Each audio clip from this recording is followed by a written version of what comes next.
शेतकरी वर्ग सुखी होऊ दे. आणि पाया पडून सांगतो, शेतकऱ्याच्या आयुष्यामध्ये दोन गोष्टी वाईट आहेत, नाही तर शेतकरी सगळ्यांचा बापच आहे. एक, फक्त शेतकऱ्याचं जगणं निसर्गाच्या अधीन असल्यामुळं त्याची अक्कल बंद झाली आणि त्याच्यामुळं तुम्हाला भांडवल झालं रे. तुम्ही सगळ्या लोकांनी कोणाचं भांडवल केलंय?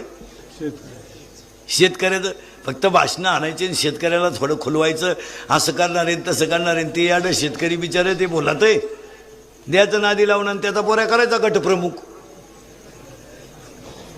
त्याची सून करायची तालुका प्रमुख आणि त्याची आई चालली कांदे लावाय.